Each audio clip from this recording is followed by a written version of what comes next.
اعوذ باللہ من الشیطان الرجیم بسم اللہ الرحمن الرحیم۔ السلام علیکم محترم ناظرین۔ جس وقت بلایا گیا طبیب کو تو طبیب نے کہا یہ تو زہر ہے، اور زہر جان بوجھ کر لگایا گیا۔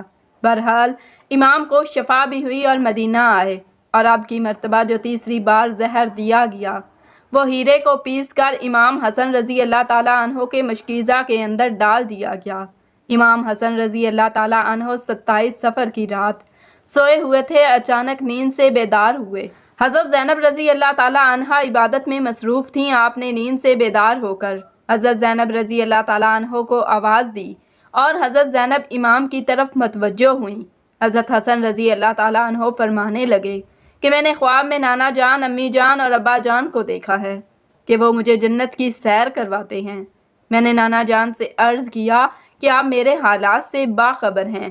مجھے تمانچے لگائے گئے، میرے پیروں تلے سے مسلح کھینچا گیا، کتنا ستایا گیا۔ میرے سامنے اس وقت مدینے میں میرے والدین کو گالی دی جاتی ہے۔ یا رسول اللہ صلی اللہ علیہ وسلم، میں اس دور سے گزر رہا ہوں۔ آقا صلی اللہ علیہ وسلم نے فرمایا کہ صبر کرو، تم بہت جلد ہم سے آ کر ملنے والے ہو۔ امام حسن رضی اللہ تعالیٰ عنہ نے ایک اور خواب دیکھا کہ آپ کی پیشانی پر قل ھو اللہ شریف لکھی ہوئی ہے۔ یہ خواب جب لوگوں نے سنا تو خوش ہوئے، لیکن آپ کے شاگرد سعید ابن مسیب نے سنا تو آپ نے فرمایا، مولا اگر یہ خواب کی تعبیر پوری ہو گئی تو سمجھ لیجیے آپ بہت جلد دنیا سے جانے والے ہیں، کچھ ہی دن بچے ہیں۔ یہ خواب تو تھا ہی، سب لرزے ہوئے تھے۔ اس خواب نے اور لرزا دیا۔ امام حسن رضی اللہ تعالیٰ عنہ نے کہا، بہن میں نے خواب دیکھا۔ حضرت زینب نے پوچھا کہ یہ کیسا خواب ہے؟ امام نے مشکیزہ لانے کا کہا، اور مشکیزے سے جب پانی پیا تو مشکیزے میں موجود جو ہیرا پیس کر ڈالا گیا تھا وہ آپ کے پیٹ میں چلا گیا۔ روایتوں میں آتا ہے کہ مورخین لکھتے ہیں آپ کے کلیجے کے 72 ٹکڑے ہوئے، بعض نے لکھا ہے کہ 80 ٹکڑے ہوئے، بعض نے لکھا کہ آپ کی آنتوں اور کلیجوں کے 100 سے زیادہ ٹکڑے ہوئے۔ جب آپ کہہ کرتے تو وہ ٹکڑے ہو کر گرتے۔ سوچئے ذرا یہ ہیرا کیا ہوتا ہے، اس کو کانچ پر چلائیں تو کانچ کٹ جاتا ہے۔ یزید صرف قاتل حسین رضی اللہ تعالیٰ عنہ ہی نہیں ہے بلکہ قاتل حسن رضی اللہ تعالیٰ عنہ بھی ہے۔ اس پر تو سب اتفاق کرتے ہیں کہ سازش یزید کی تھی، لیکن زہر دیا کس نے، اس پر تاریخ خاموش ہے۔ حضرت مولانا حسن بریلوی نے ایک عورت کا نام لکھا ہے، لیکن مفتی جلال الدین اس پر خاموشی کا حکم دیتے ہیں۔ مورخین اس میں اتنے الجھے ہوئے ہیں کہ کوئی واضح موقف پیش نہیں کیا جا سکتا، لیکن پڑھے لکھے لوگ ہیں، ان کے لیے ایک بات ہے کہ زہر دینے والا کون ہے۔ جس وقت ٹکڑے ہو کر گرنے لگے تو امام نے حضرت حسین رضی اللہ تعالیٰ عنہ کو بلانے کا حکم دیا تاکہ کچھ نصیحت کر دوں۔ حضرت حسین رضی اللہ تعالیٰ عنہ آئے اور حالت دیکھ کر گلے مل کر خوب روئے۔ بھائی بتاؤ آپ کو زہر کس نے دیا؟ اس لیے کہ سید الصابرین کا نواسہ ہے۔ بھائی مجھے جس پر شک ہے اگر وہی ہے تو اللہ بہترین انتقام لینے والا ہے، اور شک کی بنیاد پر کسی کو قتل نہیں کیا جا سکتا، کیونکہ میں نام لوں گا تو تم قتل کرو گے، اور شک کی بنیاد پر کسی کو قتل نہیں کیا جا سکتا۔ اللہ بہترین انتقام لینے والا ہے۔ جب امام حسن نے حضرت امام حسین کو نہیں بتایا کہ قاتل کون ہے تو حتمی طور پر کسی کے بارے میں یہ فیصلہ کر دینا کہ فلاں قاتل ہے تو میں سمجھتی ہوں کہ یہ زیادہ مناسب نظر نہیں آیا۔ بہرحال جب صبح ہوئی اور لوگ جمع ہونے لگے تو اس وقت امام حسن نے کہا، حسین میرا چہرہ کیسا نظر آ رہا ہے؟ امام حسین رضی اللہ تعالیٰ عنہ نے روتے ہوئے فرمایا، آپ کا چہرہ ہرا ہو گیا۔ مسکرا کر کہا، اس تکلیف میں مسکرایا ہے؟ حسن جس تکلیف میں لوگ ساری خوشیاں لوگوں کی چھن جاتی ہیں۔ حسن مجتبیٰ نے جب سنا کہ میرا چہرہ ہرا ہو گیا تو فرمایا، حسین یاد ہے نانا کی حدیث معراج مکمل ہو گئی۔ لوگوں نے پوچھا کہ حدیث معراج کیا ہے؟ فرمایا کہ جب میرے حضور صلی اللہ علیہ وسلم معراج پر گئے تھے اور ہماری پیدائش بھی نہیں ہوئی تھی تو نانا معراج پر جنت کی سیر کر رہے تھے تو جنت میں 2 محل دیکھے، ایک ہرا تھا اور ایک لال تھا۔ اس وقت رضوان جنت نے کہا کہ یا رسول اللہ صلی اللہ علیہ وسلم، جاتے جاتے اپنے شہزادوں کے محل بھی دیکھ جائیں جن سے پوری جنت کا حسن دوبالا ہوتا ہے۔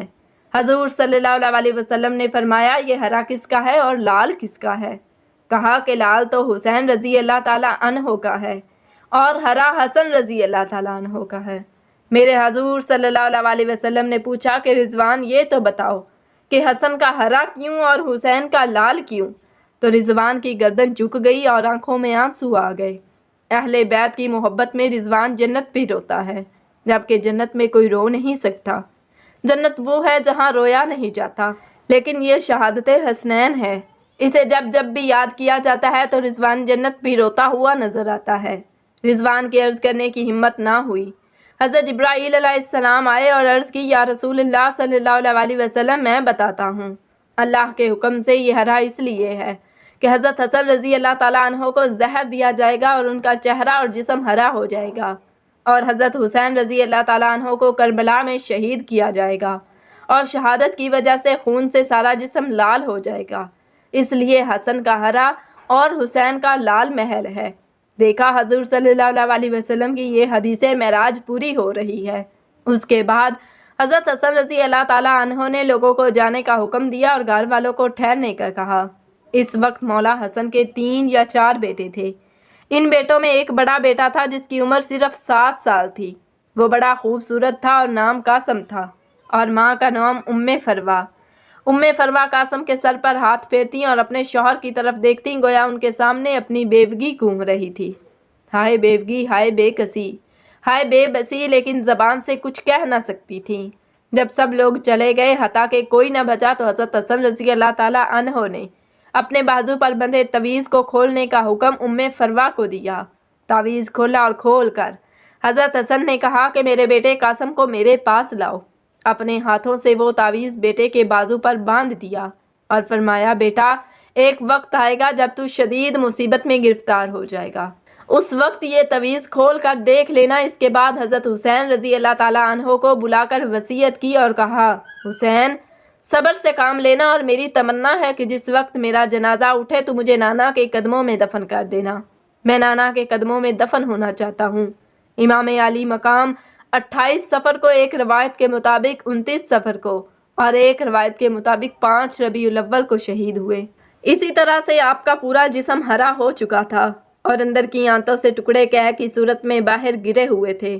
حضرت حسن رضی اللہ تعالیٰ عنہ کی شہادت ہوئی تو آپ کی تجہیز و تدفین کے لیے جنازہ اٹھایا گیا، لیکن یہ بھی تاریخ کا بدترین باب ہے کہ جب جنازہ باہر لے کر آئے اور حضور صلی اللہ علیہ وسلم کے روضے مبارک میں حضرت حسن رضی اللہ تعالیٰ عنہ کو دفن کرنا چاہتے تھے تو بنو امیہ کے وہ غلیظ، جسے دنیا مروان کہتی ہو، بدترین آدمی جس پر میرے آقا صلی اللہ علیہ وسلم نے لعنت کی تھی، اس نے کہا کہ میں ان کو دفن نہیں ہونے دوں گا۔ امام حسین رضی اللہ تعالیٰ عنہ نے کہا کہ میرے بھائی کی وصیت ہے، میں دفن کروں گا، یہاں تک کہ مورخین نے لکھا کہ اس ظالم نے کمان سے تیر نکالا اور امام حسن رضی اللہ تعالیٰ عنہ کے لاشے پر چلانا شروع کیا۔ ایک بندہ جو شہید ہو چکا ہے۔ لوگ کہتے ہیں کہ مروان کو یزید کو اتنا برا نہ کہا اس لیے کہ انہوں نے کیا کیا ہے۔ یہ کیا ہے؟ مرے ہوئے انسان کا دشمن بھی احترام کرتا ہے۔ مروان کیسا ظالم تھا؟ نانا کے قدموں میں نواسے کو لے کر جا رہے ہیں تو تلوار سے جنازہ روک لیا اور جنازے پر تیر چلانا شروع کر دیا۔ بعض روایتیں یہاں تک آتی ہیں کہ جنازہ حسن پر تیر چلانے حضرت زینب رضی اللہ تعالیٰ عنہا نے کہا کہ فاطمہ کے 2 بیٹوں کے جنازے میں نے دیکھے ہیں۔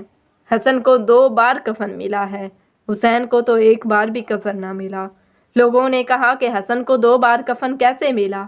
کہا کہ جب مروان نے حسن کے لاشے پر تیر چلایا تو وہ تیر لگا تو وہ حسن کے کفن سے خون کی پھوار نکل پڑی، تو اس وقت لوگوں نے کہا کہ ایک کفن پر اب دوسرا کفن پھر لپیٹ دو تاکہ حسن کو رنگین کفن میں لے کر نہ جائیں، بلکہ ایک کفن اور دے دیا جائے۔ یہ بھی حضرت حسن رضی اللہ تعالیٰ عنہ کی کرامت ہے کہ وصال کے بعد بھی تیر لگا تو آپ کے جسم سے خون نکلا۔ کسی نے امام حسین رضی اللہ تعالیٰ عنہ سے کہا کہ شہزادہ حسن رضی اللہ تعالیٰ عنہ کی یہ وصیت تھی کہ مجھے حضور صلی اللہ علیہ وسلم کے قدموں میں دفن کریں، لیکن انہوں نے یہ بھی تو کہا تھا کہ اگر مروان آڑے آئے تو مجھے امی جان کے قدموں میں دفن کر دینا، اور آپ اس پر بھی عمل کر سکتے ہیں۔ پھر حضرت امام حسن رضی اللہ تعالیٰ عنہ کو حضرت فاطمہ رضی اللہ تعالیٰ عنہ کے قدموں میں دفن کر دیا گیا۔ محترم ناظرین، آپ کو ہماری ویڈیو کیسی لگی؟ ویڈیو کو لائک کر دیں، شیئر کر دیں اور چینل کو سبسکرائب کر دیں، اور مزید ایسی ویڈیوز دیکھنے کے لیے گھنٹی کے بٹن کو ضرور دبائیں، اور کمنٹ سیکشن میں اللہ تعالیٰ کے 99 ناموں میں سے ایک نام ضرور ٹائپ کریں۔ جزاکم اللہ خیراً کثیرا۔